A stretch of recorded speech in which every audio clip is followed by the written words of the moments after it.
Good morning student. आज हमें जो पार्ट 5 है वो चालू करने जा रहे हैं। कल जो हमने पढ़ा था परावर्तन और जो दर्पण के जो दर्पण सूत्र और दर्पण में आवर्तन, और उसमें एक प्रश्न कर लिया था। अब हम उसमें अगला प्रश्न कर रहे हैं, अगला एक दो प्रश्न कर रहे हैं, उसके बाद में हम अगला कोण चालू करेंगे अपवर्तन। तो इसमें हम देखते हैं एक प्रश्न देखते हैं। तो एक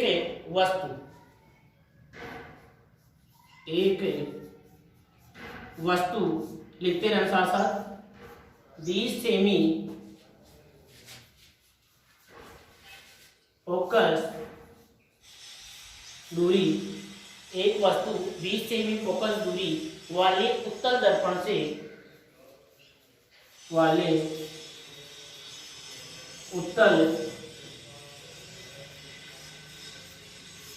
दर्पण से 10 सेमी दूरी पर रखी है। उत्तल दर्पण से 10 सेमी दूरी पर रखी है, 10 सेमी दूरी पर रखी है। दर्पण द्वारा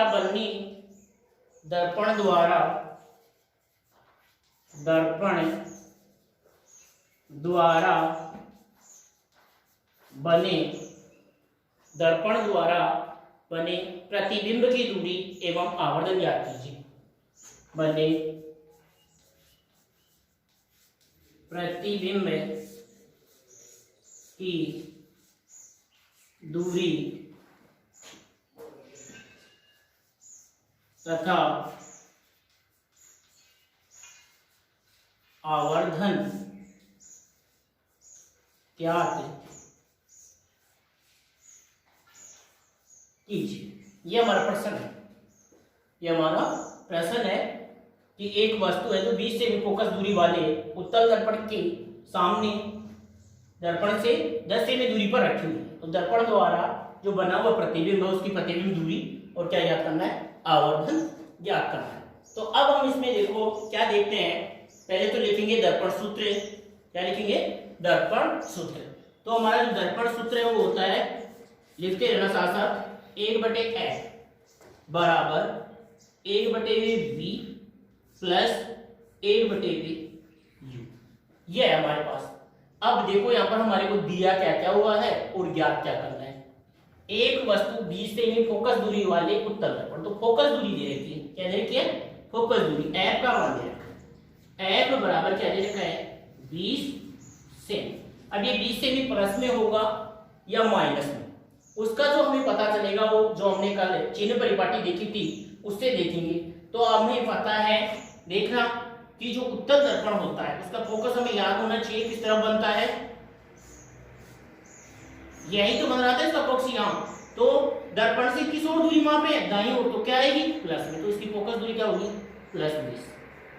प्लस हम लिखे या नहीं लिखे, प्लस ही माना जाता है, नहीं लिखे तो भी, तो प्लस की 20 सेमी। फिर उसके बाद में क्या दे रखा है, उत्तल दर्पण से 10 सेमी दूरी पर रखी है वस्तु। तो इसका मतलब ये क्या है, इसकी बिंब दूरी है। क्या है? बिंब दूरी हो। तो बिंब दूरी को क्या बोलते हैं, u। तो इसका u बराबर, u मैंने कल भी आपको बताया था, चाहे हमारा दर्पण उत्तल हो चाहे हमारा दर्पण अवतल हो, हमेशा ही u का मान जो भी होगा वो माइनस में होगा। तो क्या आएगा, -10 सेमी। और v बराबर होता है प्रतिबिंब दूरी, जो हमें क्या करना है, ज्ञात करना है। क्या करना है, हमें ज्ञात करना है। अब हमारा सूत्र ये है, इस सूत्र में मान रखेंगे। तो देखो हमें 1/v, ये v ज्ञात करना है, तो इसी 1/u को इधर ले आएंगे तो क्या बनेगा हमारा सूत्र, पहले सूत्र बना लो, 1/f। ये प्लस का है, इधर देखना 1/u जो है वो प्लस का है, इधर आएगा तो ये किसका हो जाएगा, माइनस का। तो यहाँ पर लिखेंगे -1/v बराबर क्या है, 1/v। क्या है, बराबर 1/v। अब हम इसमें क्या कर देंगे, ये मान अंकित कर देंगे। यहां इधर कर रहा हूं, इसके जो ये है वो मान अंकित कर देंगे। देखो 1/v, f का मान कितना है, 20। f का मान कितना है, 20। तो क्या लिख देंगे, इसकी जगह 20 लिख देंगे। फिर सूत्र में क्या है हमारे यहाँ पर, माइनस, तो माइनस का चिन्ह लगाया। फिर 1/वे क्या लिखेंगे इसका मान, u का मान कितना है -10, तो यहाँ पर लिखेंगे -10 बराबर क्या लिखेंगे 1/v, बराबर क्या लिख देंगे 1/v।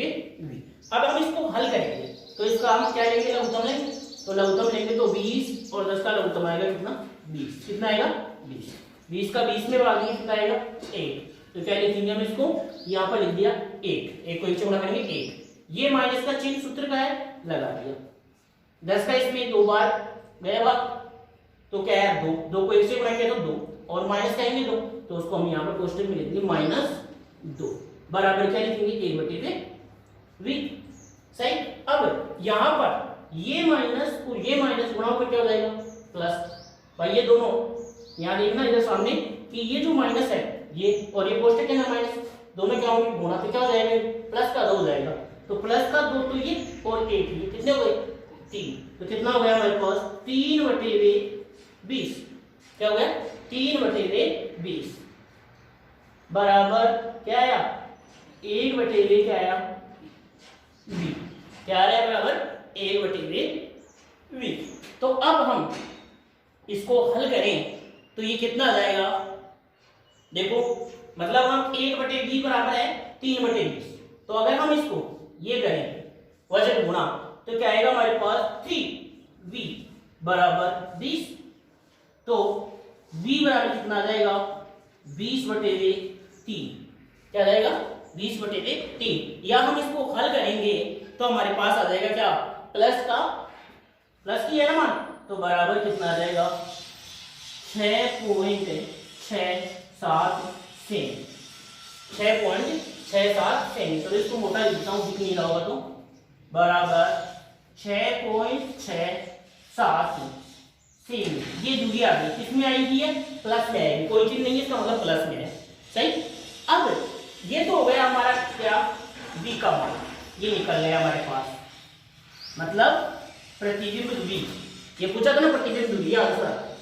अब प्रश्न में क्या पूछ रहा है आवर्धन ज्ञात कीजिए, तो अब हम आवर्धन का सूत्र लिखेंगे, क्या लिखेंगे आवर्धन का सूत्र, तो आवर्धन का जो सूत्र है वो बताया था क्या कि m बराबर क्या होता है h'/h, m बराबर क्या होता है h'/h, देखो आवर्धन m बराबर h'/h, या दूसरा सूत्र है -v/v। सही। h' क्या होती है प्रतिबिंब की ऊंचाई होती है और h क्या होती है बिंब की ऊंचाई, तो ये तो हमें मान दी नहीं थी, ये मान दी हुई नहीं है, अब हम इससे निकालेंगे क्योंकि ये दी हुई ये हमने अभी निकाली है मान। सही। तो इन दोनों के मान निकाल करके हम क्या ज्ञात कर लेंगे आवर्धन ज्ञात करेंगे, तो अभी हम इनके जो ये मान है वो रखेंगे यहाँ पर, तो आगे यहाँ रख रहा हूँ इधर, इसको हम यहाँ कर रहे हैं, तो m बराबर पहले रखेंगे किसका मान v का मान, अब v का मान यहाँ पर ये पॉइंटर में मैं लिख करना सी हो जाए इसलिए मैं ये लिख रहा हूँ क्या 20/3 बटे किसका रखूंगा u का मान, किसका रखूंगा u का मान, तो u का मान क्या आएगा देखो माइनस के कितने 10, क्या आ जाएंगे माइनस के कितने 10, माइनस के 10। अब देखो हम इसको क्या करेंगे हल करेंगे तो ये क्या हो जाएगा हमारा जो ये 10 है माइनस का, और तो हम इसको ये जो माइनस सूत्र में हमारा यहाँ माइनस था तो ये माइनस यहाँ पहले हो रहा है ये माइनस, तो अब ये माइनस और ये माइनस क्या हो जाएंगे प्लस, क्या हो जाएंगे प्लस, और इसको हम हल करेंगे तो हमारे पास आ जाएगा प्लस के m बराबर प्लस के 2/3 गुना 2/3 गुना, या हम इसको लिख सकते हैं कितना रहेगा, इसको निकालेंगे तो आएगा प्लस क्या 0.67, ये इसका क्या गया आवर्धना, क्या गया इसका m बराबर मान आ गया, ये m बराबर आ गया इसके आवर्धन का मान। तो ये हमारा प्रश्न था वो क्या हो गया हल हो। तो कल हमने एक अवतल दर्पण का देख लिया था और अब ये इसका देख लिया हमने उत्तल दर्पण का प्रश्न देख लिया। सही। अब हम आगे जो हमारा अगला जो पॉइंट है इसको देख लेना एक बार। एक मिनट का टाइम उतार लो जिसने नहीं उतारा है वो।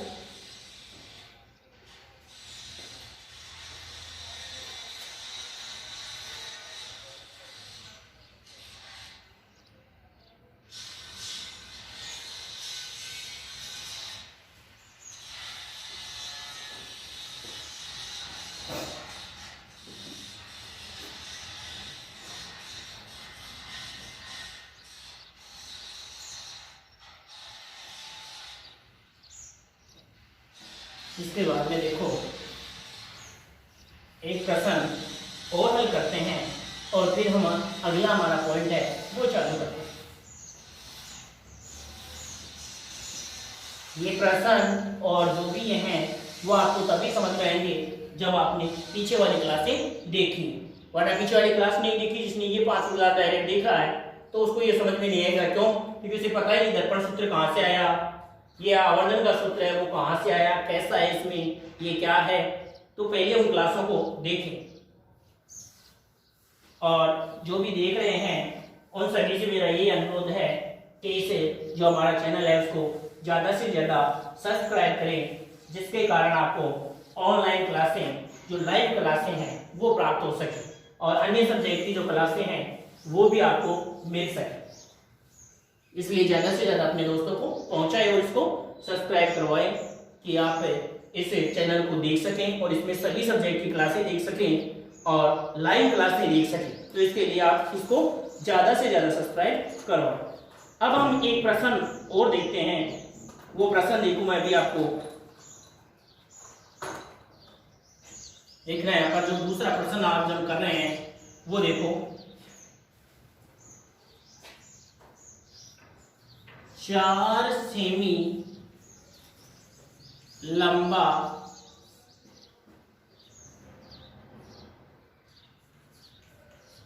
कोई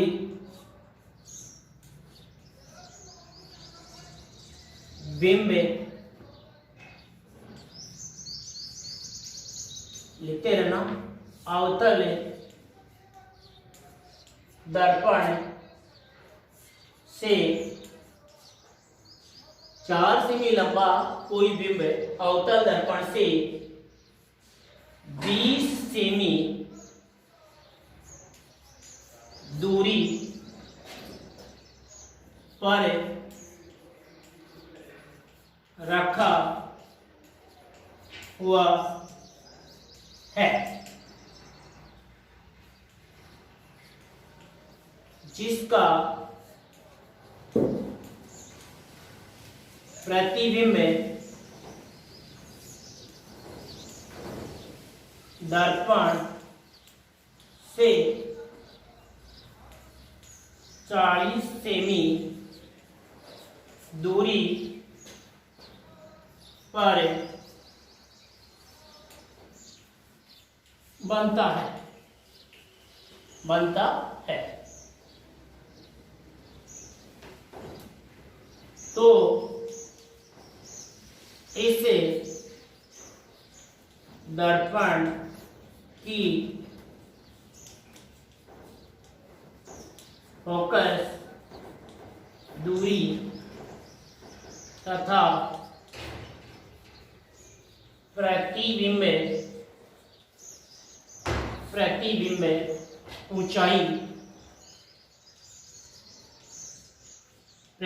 ऊंचाई याद कीजिए। प्रतिबिंब ऊंचाई याद कीजिए, मतलब इसमें क्या क्या दे रखा है और क्या क्या हमने करना है। ये देखो, 4 सेमी लंबा कोई बिंब है अवतल दर्पण में 20 सेमी दूरी पर रखा हुआ है, मतलब ये क्या है, यू का मान है। फिर जिसका प्रतिबिंब दर्पण से कितनी दूरी पर बन रहा है, 40 सेमी दूरी पर बन रहा है। तो हमें देखना क्या है, फोकस दूरी याद करनी है और दूसरा प्रतिबिंब की ऊंचाई याद करनी है। ये बिंब ऊंचाई देखिए 4 सेमी, प्रतिबिंब कितना लंबा बनेगा, उसकी फोटो कितनी लंबी बनेगी वो हमें देखना है। तो सबसे पहले तो हम वही दर्पण सूत्र लिखेंगे। क्या लिखेंगे? दर्पण सूत्र क्या होता है, 1/v, इधर से लिखना हो इसे पूरा रहेगा, 1/v f दिख रहा है ना यहाँ पर, 1/v f बराबर 1/v v plus 1/v you. सही, जहां जहां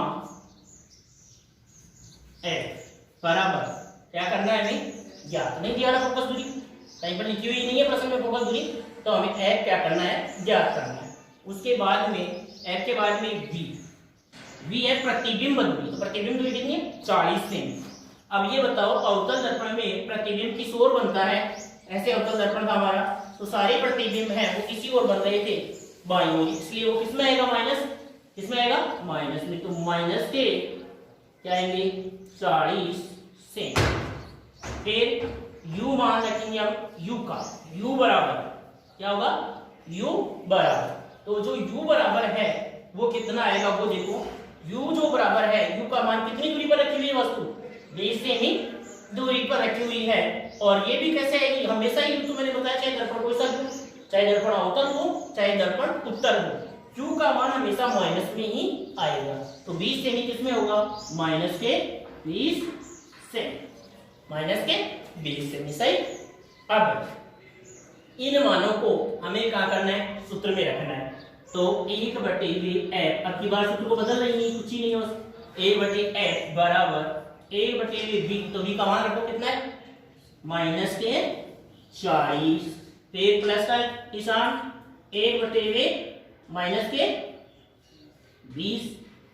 सही, इसका हम क्या लेंगे, लेसे, इसका हम क्या ले लेंगे, लेसे, तो लेसे लेंगे तो कितना आएगा, 40, कितना आएगा, 40 लेसे आ गया इसका। अब यहाँ पर 40 में दिया तो क्या है, माइनस का 1, प्लस का निशान। सही, इसमें दिया तो कितने आए, कोष्टक में लिख लो माइनस के 2, माइनस के 2। सही, बराबर क्या है इसके, 1/f, 1/f। अब यहां इधर लिख रहा हूं उसको, आगे इसको लिखते रहना साथ साथ। आगे यहां करते हैं 1/f, 1/f बराबर क्या आएगा इसका मान, हम इसको हल करेंगे तो देखो ये माइनस का 2 हो जाएगा, प्लस और माइनस बनाओगे माइनस होगा, प्लस और माइनस बनाओगे तो क्या हो जाएगा, माइनस। तो ये माइनस के 2 और ये माइनस का 1, कितने हो गए, माइनस के 3, कितने हो गए, माइनस के 3, और नीचे 40, तो क्या आया, माइनस के 3, और नीचे क्या मान आ रहा है हमारे पास, 40, माइनस के 3 और नीचे आ गया मान 40। तो यहां पर 1/f, 1/f बराबर 1/f बराबर क्या आ गया, माइनस। तो f बराबर देखें, तो अगर हम इसको मान f बराबर देखें तो f बराबर हमारे पास मान आ जाएगा क्या, 40/3, क्या आ गया मान, 40/3। यही रख दो इसको, माइनस के 40/3, क्योंकि इसको हल करेंगे तो पॉइंटों में आएगा, आगे हमारा और में परसेंट ये होगा। वैसे हल करें तो हम इसको कर सकते हैं, a बराबर क्या आएगा, देखो 3 माइनस क्या आएगा, 1। सही, फिर कितना बचा यहाँ पर, 1, यहाँ 10 हो गए, 3 9, फिर 1 बचा, पॉइंट 13 पॉइंट क्या आ जाएगा, 3 ये आ जाएगा इसका मान। से ये आ गई हमारी क्या, फोकस दूरी। सही, क्या आ गई, फोकस दूरी। अब हमें क्या देखना है कि बिंब ऊंचाई देखनी है, क्या देखनी है, बिंब ऊंचाई। तो बिंब ऊंचाई देखेंगे तो बिंब ऊंचाई के लिए वो आवर्धन वाले सूत्र से निकालेंगे। कैसे निकालेंगे, देखो m बराबर h डैश बटे h, m बराबर h डैश बटे h बराबर क्या होता है, माइनस v बटे u। सही, तो अब इनमें हम मान रख लेंगे इनके, h डैश का मान हमारे पास है नहीं, या इसको देखो इधर देखना, हम इसको ऐसे ये करते हैं, ऐसे वजन गुणा, तो यहाँ पर देखो कैसे हमें प्राप्त हो सकता है, क्या h और v, h और v बराबर क्या होगा, h और v, और यहाँ h डैश और u, h डैश और u, ये ध्यान देना है। यहाँ पर आ गया क्या, h डैश और u। सही, माइनस इन दोनों का था, उसको हमने दोनों तरफ लेंगे तो कटेगा, लेकिन हम इसको क्या करेंगे, अब ये क्या है, हमें h डैश नहीं है, तो ये क्या हो जाएगा, h गुणा होगा और नीचे क्या जाएगा, u माना जाएगा। h और v जो है वो गुणा होकर के नीचे किसका माना जाएगा, u का माना जाएगा। अब देखो हमारे पास h और v का मान इतना का है, h का मान कितना है 4, h का मान कितना है 4 और v का मान कितना है 40, ये कितना हुआ 160 और नीचे क्या आ रहा है u, नीचे क्या आ रहा है u। तो अब हम देखेंगे इसको तो क्या आएगा, देखना यहाँ पर देखना इसके ये जो मान थे ना माइनस माइनस में कट जाएगा, एक ये सूत्र वाला माइनस इसमें बचेगा। तो हमारे पास देखो क्या आ जाएगा, इसको हमने यहाँ पर ये ऐसे हुआ h डैश बराबर, तो यहाँ हम इनको रखेंगे तो h का मान तो कितना है, यहाँ रख देता हूँ इसको, h का मान है 4 गुणा इसका मान क्या है u का मान, मतलब देखो इधर सुनना हमारे पास, मैं इसको ये कर रहा हूं कि हमारे पास ये सूत्र था तो उससे ये देखो h डैश इधर चला जाएगा, वो तो गुणा में हो गया h डैश को। दोबारा से इसको देखना एक बार, इस सूत्र को आपको सही से समझना है। m बराबर ये है हमारे पास h डैश बटे h बराबर माइनस v बटे v, ये सूत्र है हमारे पास, सही।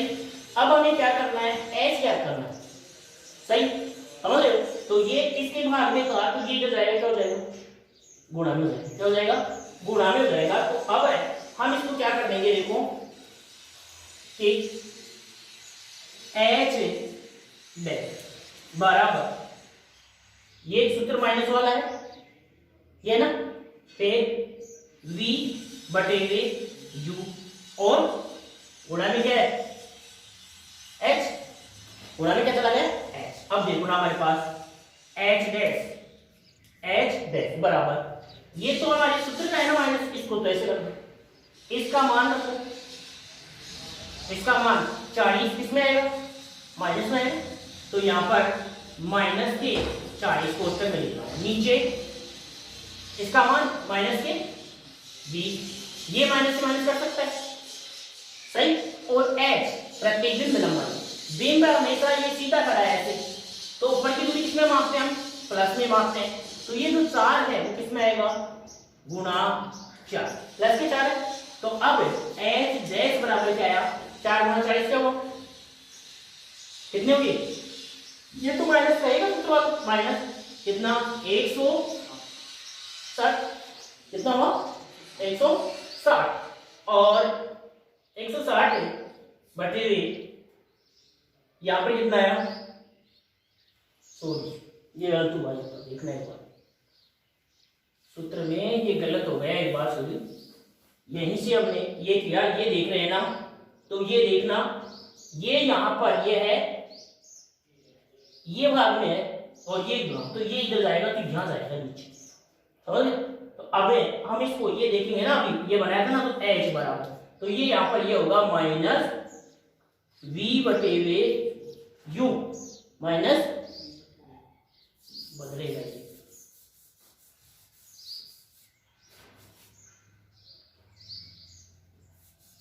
इसको देखने के बाद यही देख लो, इसको हम इधर लेकर के आ रहे हैं तो ये क्या हो जाएगा उलट जाएगा, या ये इसके भाग में जाएगा तो नीचे जाएगा, तो ये संख्या क्या हो जाएंगी बदल जाएंगी, और ये हमारे पास जो है वो क्या हो जाएगा, देखो h बराबर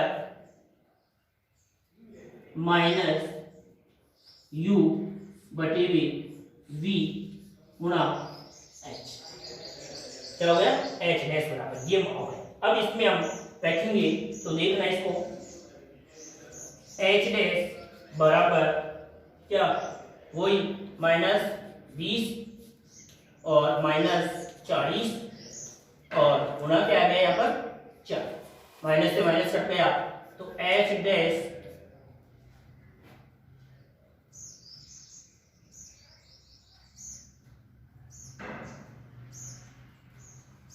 वही सही था,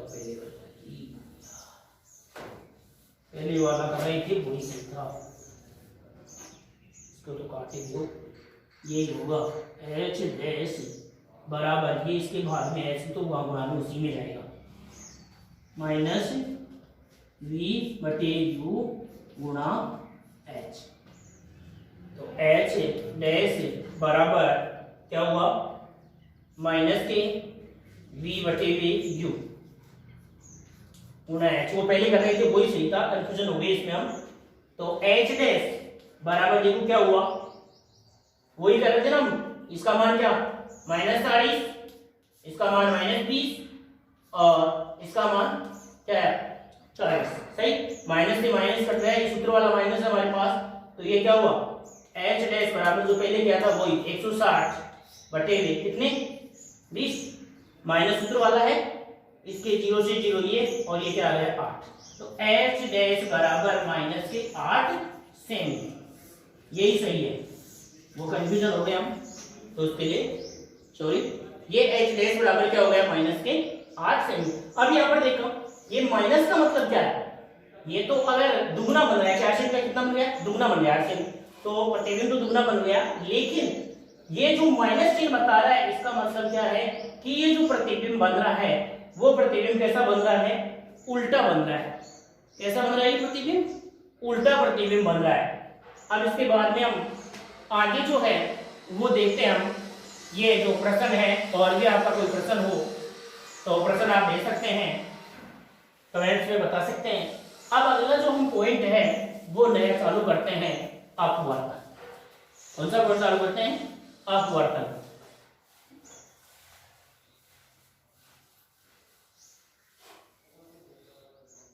देखो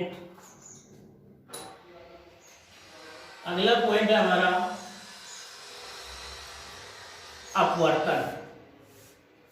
अपवर्तन किसे कहते हैं, कैसे होता है अपवर्तन, वो देखते हैं हम।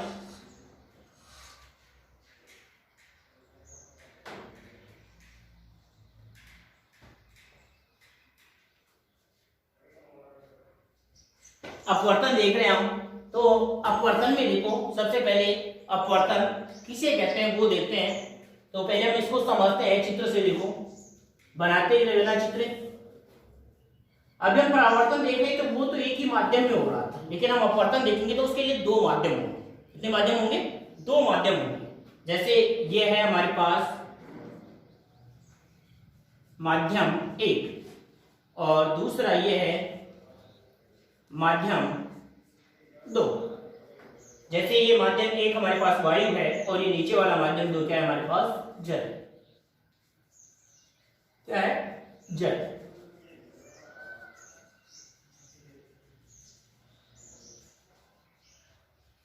नीचे वाला हमने क्या ले लिया, माध्यम जल।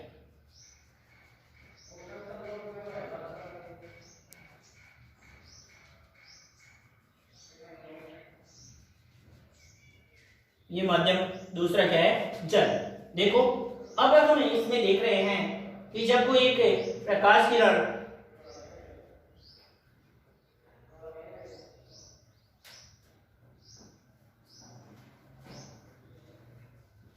देखो कि अब यहां पर हम ये एक प्रकाश किरण, ये किरण को आपतित हो गई, ये क्या है, आपतित किरण है। और यहां पर आपतित किरण जहां पर जो ये डल रही है वो होता है अभिलंब। ये क्या है, अभिलंब है। और ये जो है वो दोनों माध्यमों को पृथक करने वाला तल है। क्या है ये, पृथककारी तल। पृथककारी तल है, दोनों माध्यमों को अलग कर रहा है। तो इस तल से ही तो प्रकाश किरण अपवर्तित होगी। तो जब कोई प्रकाश किरण एक माध्यम से दूसरे माध्यम में प्रवेश करती है तो दोनों माध्यमों को पृथक करने वाले तल से अपने मूल मार्ग से क्या हो जाती है, विचलित। उस घटना को क्या बोलते हैं, प्रकाश का अपवर्तन कहते हैं। उस घटना को क्या कहते हैं, प्रकाश का अपवर्तन कहते हैं। देखो अगर इसका ये मूल मार्ग में जाती तो इसका मूल मार्ग ये था, इस प्रकार से जाती है। लेकिन ये इसी प्रकार से जा रही है तो अभिलंब की ओर मुड़ रही है। अब यहां पर देखें तो ये कोण आई क्या है, आपतन कोण। इसको क्या कहेंगे, आपतन कोण। इसको कहेंगे आपतन कोण। और ये जो कोण यहाँ पर आर है, कौन सा कोण है, कोण आर। इस कोण आर को हम कहेंगे कौन सा, अपवर्तन कोण। क्या कहेंगे इसको, अपवर्तन कोण। कोण आर को कहेंगे अपवर्तन कोण। देखो अपवर्तन कोण, ये कोण आ रहे हैं, इसका लिख सकते हो नाम अपवर्तन कोण, अपवर्तन कोण, सही। इस किरण को देखें तो ये क्या कहलाएगी, आपतित किरण, आपतित किरण। और इसको कहें तो ये क्या कहलाएगी,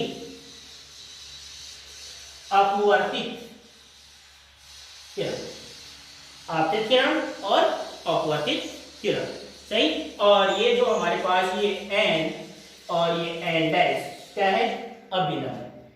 ये एन और एन डैश क्या है हमारे पास, अभिलंब है।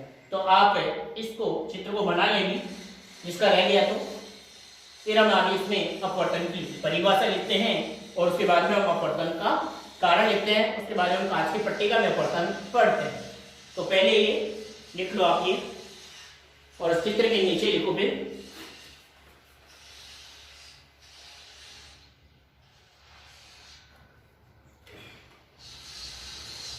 चित्र से नीचे इसकी परिभाषा लिखो। जब कोई प्रकाश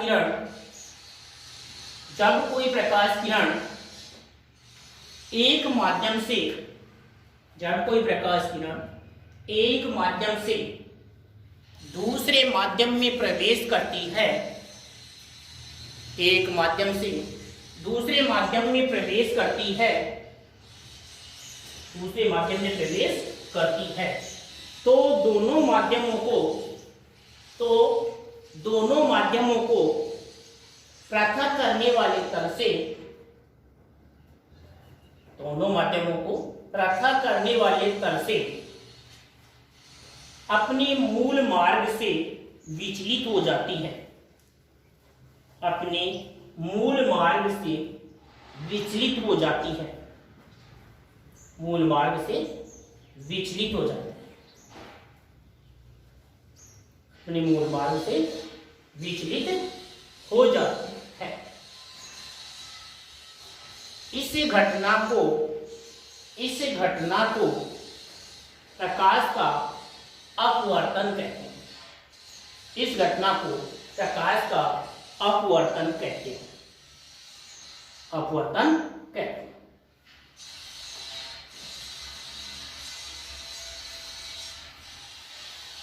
अपवर्तन कहते हैं। अब देखो ये अपवर्तन होता क्यों है, इसका कारण क्या है, वो देखो।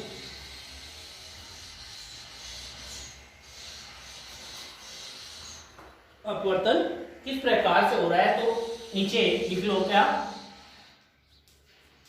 अपवर्तन का कारण, अपवर्तन का कारण, कि अपवर्तन किस कारण होता है, और उसमें आगे डैश लगा के लिख लो, वेग परिवर्तन के कारण, वेग परिवर्तन के कारण। ये जो अपवर्तन है वो कैसे होता है, वेग परिवर्तन के कारण होता है। किसके कारण होता है अपवर्तन, वेग परिवर्तन के कारण होता है। अब इसमें आगे अलग लाइन में लिखो, लाइन लिखो, जब प्रकाश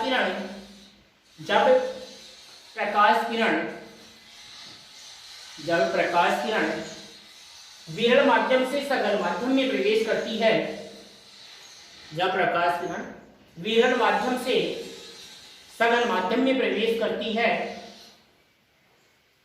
जब प्रकाश किरण विरल माध्यम से सघन माध्यम में प्रवेश करती है, तो इसका वेग कम होने के कारण, यह अभिलंब की ओर मुड़ जाती है। इसका वेग कम होने के कारण यह अभिलंब की ओर मुड़ जाती है, अभिलंब की ओर मुड़ जाती है, सही। दूसरी लाइन में अलग लाइन में लिखो, जब कोई प्रकाश किरण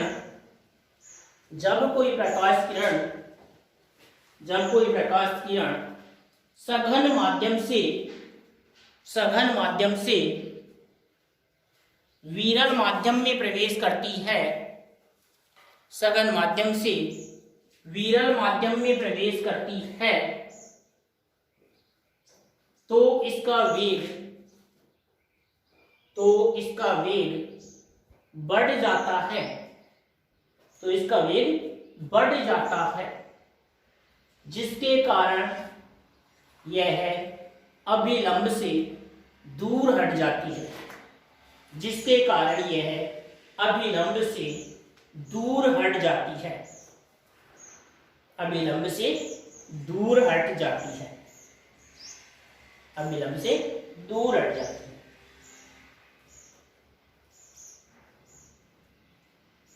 अभी देखो हमारे पास दो शब्द आए हैं, सघन माध्यम और विरल माध्यम। सघन माध्यम और विरल माध्यम दो शब्द आए ना, तो यहां पर देखो हमें पहले लिख लो सघन माध्यम। सघन माध्यम किसे कहते हैं और विरल माध्यम किसे कहते हैं, छोटी सी परिभाषा देख लेते हैं। देखो किसी भी एक माध्यम को हम सघन नहीं कह सकते, कोई एक चीज सघन नहीं कह सकते, नहीं विरल, इनकी तुलना की जाती है। क्या की जाती है? तुलना। कि जैसे हमारे पास है यहाँ ये हुआ, यहाँ वायु है, यहाँ जल है, यहाँ वायु है, यहाँ तो वायु है, और यहाँ क्या है? जल है। तो देखो वायु के कण क्या है? दूर दूर है, और जल के कण क्या है? पास पास है। तो इसका मतलब क्या हुआ यहाँ पर कि जो ये वायु है इसकी तुलना में जो जल है वो क्या है? सघन है। तो ये वायु क्या है? विरल है। वायु क्या है? विरल है। अगर यहीं पर हम आगे कोई कांच की पट्टी का ले लें, ठोस ले लें, क्या ले लें? ठोस। तो अब इस ठोस की इसकी तुलना करें, इस ठोस की और इसकी तुलना करें, तो अब यही जल क्या हो गया? विरल, और ये क्या हो गया? ठोस। क्या हो गया? सघन। तो बताओ ये जल था, एक तरफ तो सघन है, एक तरफ विरल भी है, सही। तो एक अकेले ये नहीं ना सिर्फ जल सघन होता है, नहीं। क्या की जाती? दो माध्यमों की तुलना। कभी प्रश्न पूछता भी है तो दो माध्यम देता है, बताता है कि इसमें कौन सा सघन है, कौन सा विरल है। तो सघन माध्यम में देखो, जब किसी माध्यम के कण दूसरे माध्यम की अपेक्षा पास पास हो, जब किसी माध्यम के कण दूसरे माध्यम की अपेक्षा पास पास हो, जब किसी माध्यम के कण दूसरे माध्यम की अपेक्षा पास पास हो, पास पास हो, तो उसे सघन माध्यम कहते हैं। जैसे एग्जाम्पल, अब एग्जाम्पल में क्या लिखे बताओ? जल लिखूं, वायु लिखूं, कांच लिखूं, क्या लिखूं? तो एग्जाम्पल में भी ऐसा ही लिखा जाता है, क्या कि जल वायु की तुलना में, जल वायु की तुलना में, लिखते रहना, सघन है। जल वायु की तुलना में क्या है? सघन है। कि जल है वो वायु की तुलना में क्या बताया गया है? जल को सघन बताया गया है। जल वायु की तुलना में क्या है? सघन है, सही। अब दूसरा विरल माध्यम। विरल माध्यम, विरल माध्यम में देखेंगे, विरल माध्यम में वही लिख लो, उसी की तरह की एक लाइन है। जब एक माध्यम के कण, जब एक माध्यम के कण दूसरे माध्यम की तुलना में, जब एक माध्यम के कण दूसरे माध्यम की तुलना में, एक माध्यम के कण दूसरे माध्यम की तुलना में दूर दूर, मेरे क्या थे? पास पास, इसमें क्या होंगे? दूर दूर स्थित हो, दूसरे माध्यम की तुलना में दूर दूर स्थित हो, तो उसे विरल माध्यम कहते हैं। तो उसे विरल माध्यम कहते हैं, तो उसे विरल माध्यम कहते हैं, सही। अब इसके बाद में इसका भी उदाहरण लिख लो। इसमें क्या लिखोगे? क्या लिखोगे कि वायु जल की तुलना में विरल है। वायु जल की तुलना में क्या है? विरल है। वायु जल की तुलना में विरल है। वायु जल की तुलना में क्या है? विरल है। समझ में? अब यहां पर इसे अपवर्तन के कारण घटित होने वाली घटनाएं देखते हैं। इसके आगे क्या देखते हैं हम, अपवर्तन के कारण घटित होने वाली घटनाएं, और उसके बाद में देखेंगे अपवर्तन के नियम। तो अपवर्तन के कारण जो घटित होने वाली घटनाएं हैं, उन घटनाओं को हम, कुछ घटनाएं हैं उनके नाम लिख लेते हैं। तो यहाँ पर पॉइंट डालेंगे, अपवर्तन के कारण घटित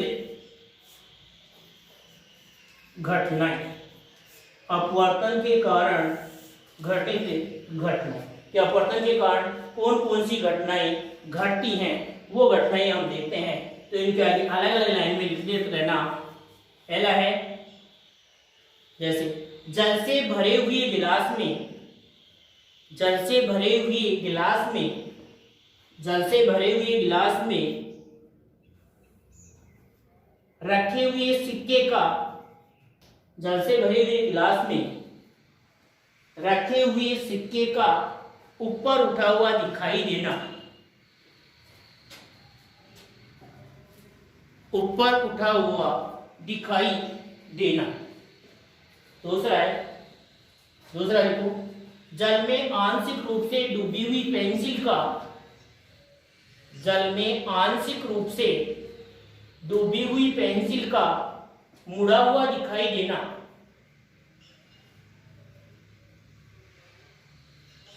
मुड़ी हुई पेंसिल, जल में आंशिक रूप से डूबी हुई पेंसिल का मुड़ा हुआ दिखाई देना। तीसरा, तीसरा देखो, तीसरा, अक्षरों के ऊपर कांच की सिल्ली रखने पर, अक्षरों के ऊपर, कोई भी अक्षर हमारे पास लिखे हुए हैं, अक्षरों के ऊपर कांच की सिल्ली रखने पर, कांच की सिल्ली रखने पर अक्षरों का उठा हुआ दिखाई देना, अक्षरों का उठा हुआ दिखाई देना, अक्षरों का उठा हुआ दिखाई देना। ये कुछ है अपवर्तन के कारण जो हैं होने वाली जो घटनाएं हैं उनके बारे में दे रखा। तो ये जो है वो अपवर्तन के कारण घटित होने वाली घटनाएं हैं। और हम नेत्र वाला जो पार्ट पढ़ेंगे उसमें और पढ़ लेंगे कि जैसे सूर्य का रफ्तार दिखाई देना है, अग्रिम सूर्य उदय है, अग्रिम सूर्यास्त के बाद भी दिखाई देना है, वो हम नेत्र वाला जो हम चैप्टर पढ़ेंगे नेत्र उसमें पढ़। अब इसके बाद में देखते हैं हम अपवर्तन के नियम। क्या देखते हैं, कौन डालो, अपवर्तन के नियम, अपवर्तन के नियम, अपवर्तन के नियम। तो यहाँ पर जो हमारे पास अपवर्तन के जो नियम हैं वो मुख्य रूप से कितने नियम है, दो नियम। कितने नियम है, दो नियम है। एक तो देखना है, यहाँ पर हमने अपवर्तन के लिए भी ये चित्र बनाया, यहाँ पर जल मान लो, कांच मान लो, कुछ भी मान लो, ये अपवर्तन वाला जो हमारे पास माध्यम, ये माध्यम 2 है और ये फर्स्ट है और ये सेकेंड है। अब इसमें देखना, ये आपतित किरण की हमारी ये विलंब था और ये अपवर्तित किरण है, ये इसका मूल था। सही। तो यहाँ पर क्या कह रहे हैं, अपवर्तन का पहला नियम, आपतित किरण, अपवर्तित किरण और अभिलंब तीनों क्या होते हैं, एक ही तल में स्थित होते हैं। आपतित किरण, अपवर्तित किरण और अभिलंब तीनों क्या हैं, एक ही तल में स्थित होते हैं। तो पहला नियम लिख लेंगे इसका कि आपतित किरण, आपतित किरण, अपवर्तित किरण व अभिलंब तीनों एक ही तल में स्थित होते हैं, तीनों एक ही तल में स्थित होते हैं, तीनों एक ही तल में स्थित होते हैं। आपतित किरण, अपवर्तित किरण और अभिलंब ये तीनों क्या है, एक ही तल में स्थित होते हैं। पहला। दूसरा नियम यहाँ पर ये दे रखा है कि जैसे ये आपतन कोण I और अपवर्तन कोण क्या था R, तो दूसरा नियम क्या है कि आपतन कोण की ज्या, आपतन कोण की ज्या, दूसरा नियम लगा करके 2 नंबर लगा करके आपतन कोण की ज्या, क्वेश्चन में लिखना, आपतन कोण की ज्या को बोलते हैं साइन I। क्या लिखोगे, साइन I। आपतन कोण की ज्या व अपवर्तन कोण की जा, वह अपवर्तन कोण की जा, अपवर्तन कोण की जा को क्वेश्चन में लिखो साइन आर, आपतन कोण की जा वह अपवर्तन कोण की जा का अनुपात एक स्थिरांक होता है, एक स्थिरांक होता है जिसे जिसे म्यू से प्रदर्शित करते हैं, म्यू लिखना म्यू, जिसे इसे प्रदर्शित करते हैं, म्यू से प्रदर्शित करते हैं, जिसे म्यू से प्रदर्शित करते हैं। तो फिर आगे म्यू से प्रदर्शित करते हैं और फिर आगे यहाँ पर ऐसे लिख लेना म्यू बराबर साइन आई बटे साइन आर, म्यू बराबर साइन आई बटे क्या हो गया साइन आर। समझ गए? ये क्या है हमारे पास एक स्थिरांक है, ये क्या हमारे पास एक स्थिरांक प्राप्त होता है, क्या प्राप्त होता है स्थिरांक, स्थिरांक ये क्या है स्थिरांक है। और आगे लिख लेना इसे ही स्नेल का नियम भी कहते हैं, इसे ही स्नेल का नियम भी, इसे ही स्नेल का नियम भी कहते हैं, इसे ही स्नेल का नियम भी कहते हैं, इसे स्नेल का नियम भी कहते हैं।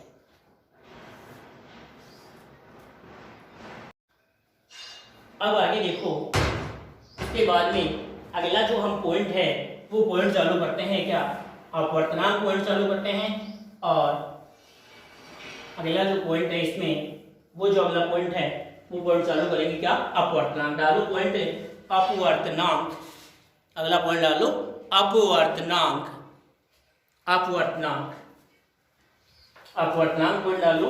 तो हमें कल ये अपवर्तनांक पढ़ेंगे, फिर उसके बाद में निरपेक्ष अपवर्तनांक पढ़ेंगे और जो लेंस हैं उन लेंसों से संबंधित मुख्य परिभाषाएं पढ़ेंगे, जैसे दर्पण में पढ़ी थी उसी प्रकार लेंसों की परिभाषाएं पढ़ेंगे और फिर लेंसों से अपवर्तन पढ़ेंगे और लेंसों से अपवर्तन के नियम और लेंसों से क्या पढ़ेंगे प्रतिबिंब निर्माण पढ़ेंगे। तो बस आज से यही, कल अगले जो पार्ट है इसमें हम पढ़ेंगे इससे आगे। जय हिंद जय भारत।